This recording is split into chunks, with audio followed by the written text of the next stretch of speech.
Logic may indeed be unshakable, but it cannot withstand a man who is determined to live. Where was the judge he had never seen? Where was the high court he had never reached? He raised his hands and spread out all his fingers, but the hands of one of the men closed around his throat just as the other drove the knife deep into his heart and turned it twice. In a bizarre 15-year journey to get justice, Dr. Stephen Rushing, a tenured professor at Southeastern Louisiana University, has experienced a real-life legal nightmare situation that is incomprehensibly complex, bizarre, and illogical. It's straight from the Twilight Zone. In 1998, Dr. Stephen Rushing filed multiple complaints against faculty, staff, and administrators as allowed by policies approved by the University of Louisiana System Governing Board. Allegations included unfair treatment to members of the creative and performing arts when distributing grant monies, doctoring of research and grants committee minutes, incompetence, and a denial of due process, to name a few. He was never allowed to file these grievances. In this insider-exclusive Investigative Network TV special, our news team goes on location in Baton Rouge, Louisiana, to visit with Dr. Rushing as he tells his Kafkaesque story in Justice in America, Louisiana's Kangaroo Court story of Dr. Stephen Rushing. The grievance committee required a list of the policies that had been violated. When Dr. Rushing told them what the violations were, the grievance committee determined that the Southeastern Louisiana University grievance procedure did not allow for official actions of committees to be questioned. Sound insane? Sound unfair? Actually, as Dr. Rushing relates, this sounds just like a kangaroo court in which the grievance committee blatantly disregarded recognized standards of law or justice and their own rules. The university retaliated against Dr. Rushing, twice placing him on leave and without pay, denying him the right to due process, denying him the right to teach his classes and grade his students, and denying him access to the grievance process, a primary means of shared governance, freedom of speech, and a prerequisite to filing suit, banning him from the university. The leave lasted a total of 10 months. This story gets worse, much worse, because it went on and over 10 years as Dr. Rushing will share his legal nightmare. So why go through so much trouble to deny this professor due process and freedom of speech and access to the court system? Could it be, as Dr. Rushing states, that evidence exists to prove that in January 2000, then University of Louisiana System President Bobby Jindal rejected grievances and requests for investigations sent by Dr. Rushing? That Jindal returned the professor's certified mail marked refused? Could it be that politics was involved? Is this proof that Louisiana, as Dr. Rushing states, is still the northernmost banana republic in the Americas? You can determine that yourself in this new network TV special. One of Kafka's most famous novels, The Trial, tells the story of Joseph K., an ordinary middle manager who one morning awakes to find himself accused of a terrible crime, a crime which is too awful for his accusers to speak of. While at times absurdly funny, The Trial is ultimately a frightening depiction of what it means to live under a regime which operates on a circular logic that prevents outsiders, including those subject to its rules, from understanding, let alone challenging, the rules of the game and who is making them. The problems captured by the Kafka metaphor are as real today in the American judicial system as they are in fiction. They affect the power relationships between people and the institutions of the modern state. They not only frustrate the individual by creating a sense of helplessness and powerlessness, but they also affect social structure by altering the kind of relationships people have with the institutions that make important decisions about their lives. Justice is in itself the great standing policy of civil society, and any imminent departure from it, under any circumstances, lies under the suspicion of being no policy at all. Justice is a desire for equality and fairness. The assurance of justice is always a prerequisite for a good society. Dr. Rushing's story is a story of unimaginable frustration, suffering, and great wrongs. But it's also a story of his courage and faith and the dauntlessness of his human spirit to continue to seek justice for himself and others. This is the Insider Exclusive, live from Baton Rouge, Louisiana.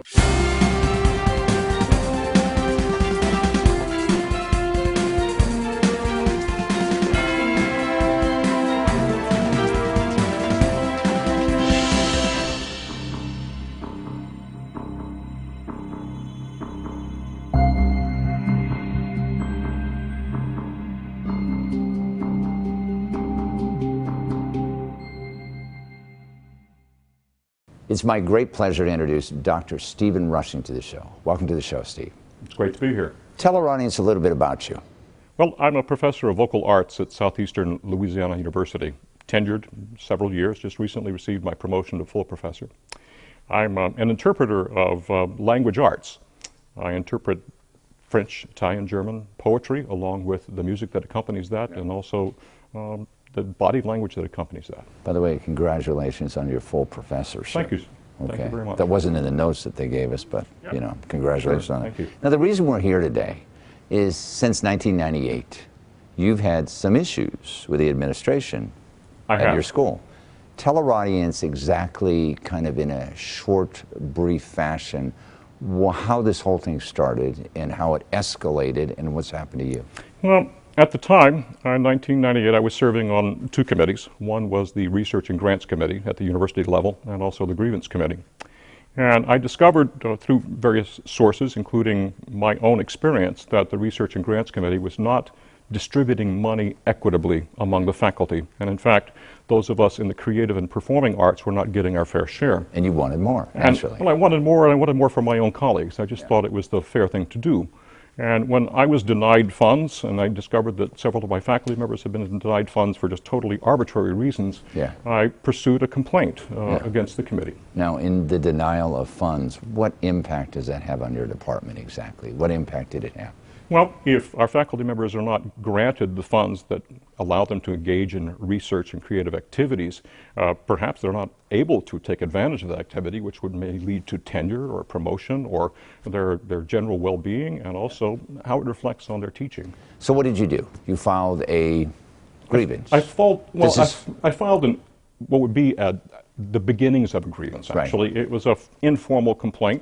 Right. And that's the procedure, right? That's the procedure. I actually had only 10 days. There's a 10-day statute of limitations at that time, which I thought was a bit ridiculous, but in order to get my complaint in, I had to file it in a timely fashion.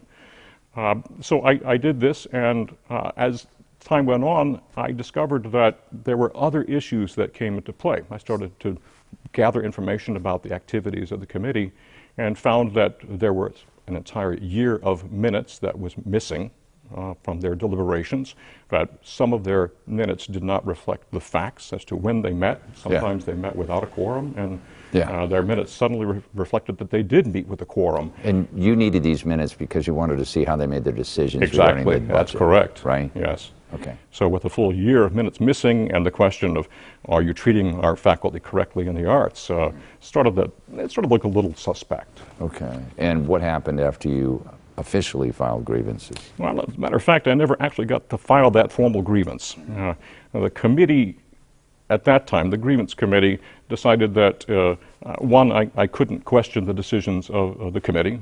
I couldn't file a grievance against an individual faculty member. The list went on, so that I actually was prevented from filing a formal complaint against them. Is there or is there not a process in place? Oh, absolutely, yes. Where a professor can make a kind of an official complaint or inquiry. Let's use the word inquiry. Inquiry is good. As to why something is happening. There is that process, There is that process, that's correct. But you're saying you were never allowed to file the grievances because why? If there's a process in place, and this is what we're trying to understand, why did they prevent you from following that process in place?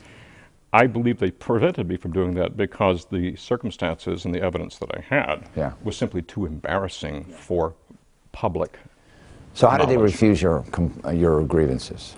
Well, it was an interesting sequence of events. Eventually, they declared that I did not follow the procedure, when in fact, they were the ones that were not following policy and procedure.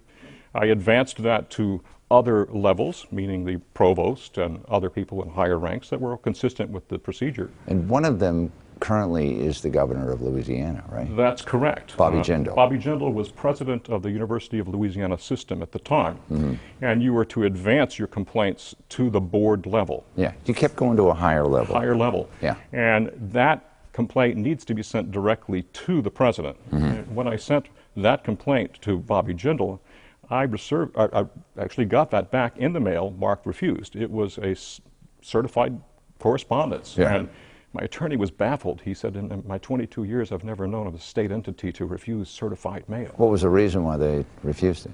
They said that they had a policy in place to refuse certified mail.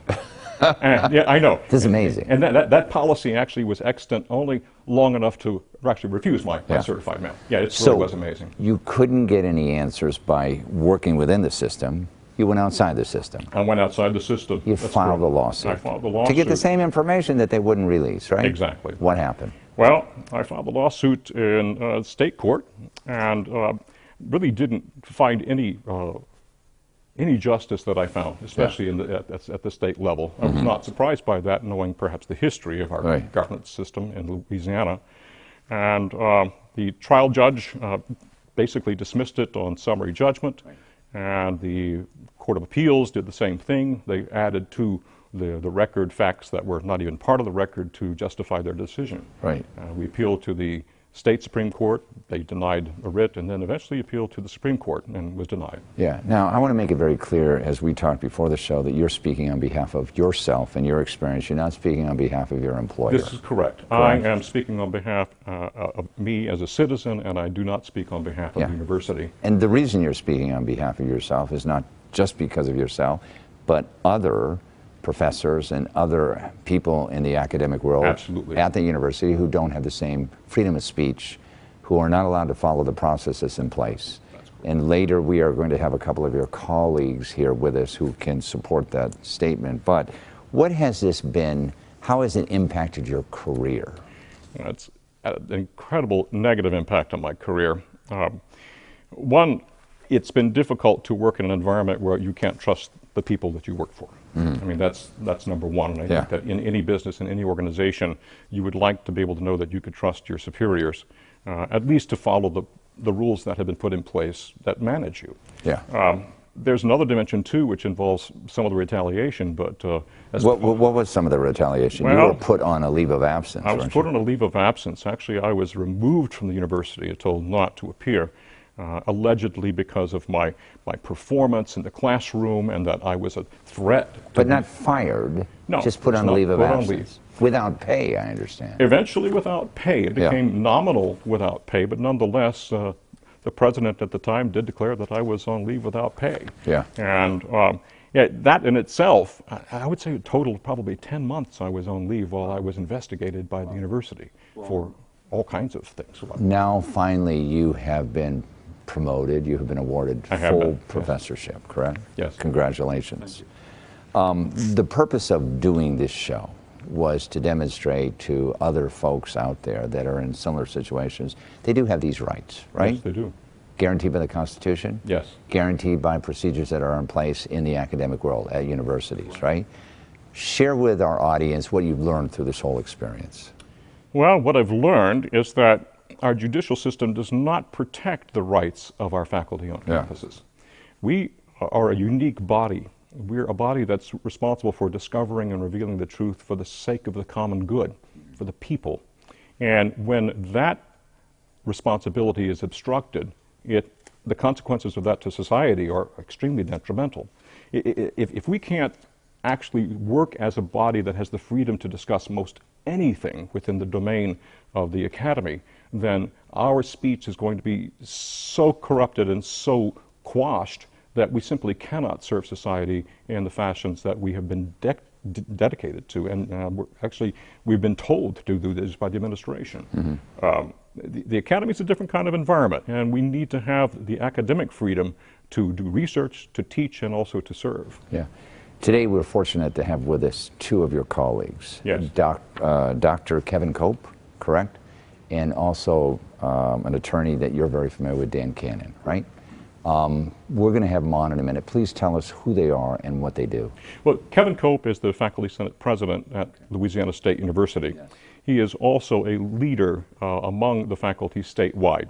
He has organized a summit that takes place periodically during the year in Alexandria, Louisiana, where many of our faculty, Senate presidents and also those of us who are activists meet and discuss similar problems. And Dan? And Dan is an attorney that I met last summer while working at Inspiration Point Fine Arts Colony, opera in the Ozarks, who is an expert in constitutional law and also deals with contract law and also, I guess, employment law as well. All right, great. Let's have him on right now.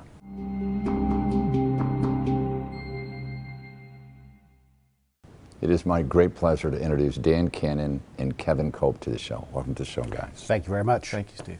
Kevin, tell our audience what your official title is and what you do at the university. Yeah, sure. I'm first a professor of English and American literature at Louisiana State University.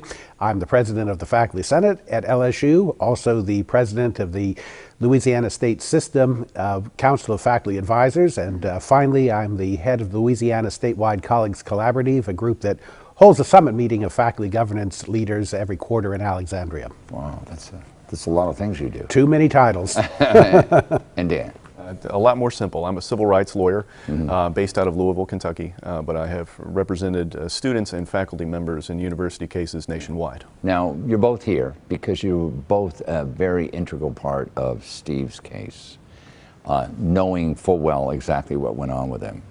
Tell our audience, with all these titles, what effectively do you do? Are you an advocate for the right of faculty members to be able to speak out? Yes, in effect, I am the voice of the faculty for Louisiana. Yeah. Not that I represent all of their opinions. Right. Those opinions are very diverse, but I am the head of the organization that represents the faculty to the administration of universities in Louisiana, both at the system level and at the campus level. Right. Now, during his almost 20-year, actually 15-year travail, were you familiar with what was going on with him? Yeah, we were monitoring his case as it progressed, and so we were kept up to the minute. We were usually not called to testify, but we were aware of every step in the way. And what did you think about what was going on?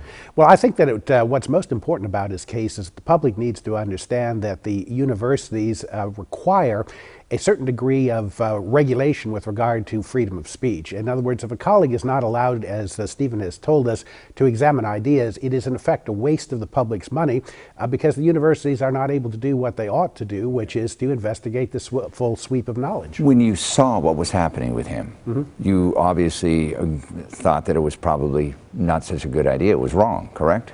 That is correct. What does your office do in that regard? Do you support him? Do you write a letter to someone? Yeah, we have a variety of options. We can go to one of the nationwide faculty organizations, and they, of course, have a staff of attorneys and counselors and persons. Yeah. We can marshal the press to draw attention to what's underway in the university. We can complain directly because we usually have a direct channel to the system heads, or we can, in general, simply create an atmosphere such that the campus administrators want to deal with the problem. Okay, and your office did all that? We did every last one of those items. Oh, that's excellent. It's good to know you have backup.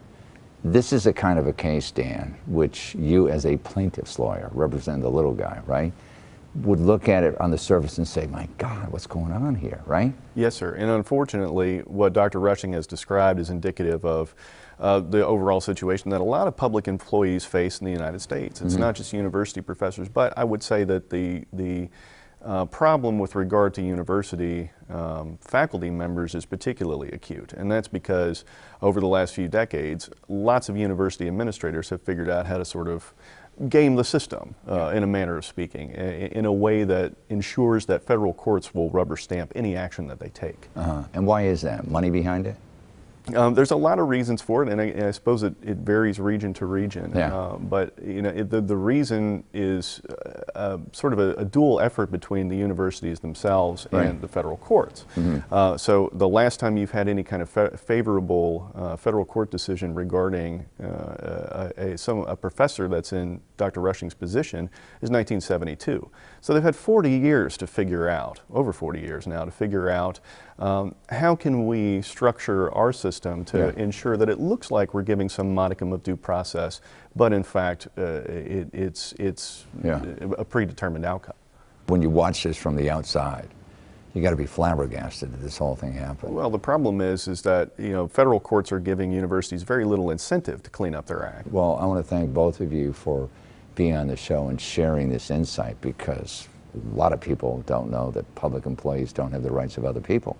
And thanks for your office and you representing those little guys out there to make sure that they try to get some sort of official recognition for the complaints that are very legitimate, right? We hope that that continues because, again, the public needs to understand that it is better value for money when the universities are allowed with their faculty to pursue the full range of inquiry. All right. Thank you very much for being on the show. Yes, sir. Thank you. Thank you.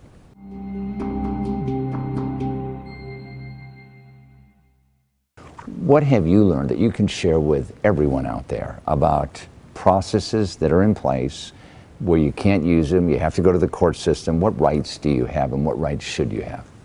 Well, I have learned, because of the decisions that were made, that those rights are still in place, and there's hope for the future. However, my experiences might very well lead someone to think that the whole process is hopelessly corrupted by bad practices, contaminated, whatever word you want to say. But from my perspective, I really see that the role that I take in the future at this university is one of hope, and that I can still make a difference in the lives for my colleagues, for myself, and for everyone else, despite the fact that I have had such poor treatment. Because of your experience, has the university improved their grievance process? Absolutely. Yes, they have. So a person can file a grievance. While I have lost, let's say, the war, I've won many battles during the course. Good. So I know that I've had a positive impact on the environment at our university and even probably statewide. Right. Well, thank you very much for enduring all this, and thanks for being on our show. Thank you. Thanks for joining us. You can get more information about our guest and the issues at insiderexclusive.com.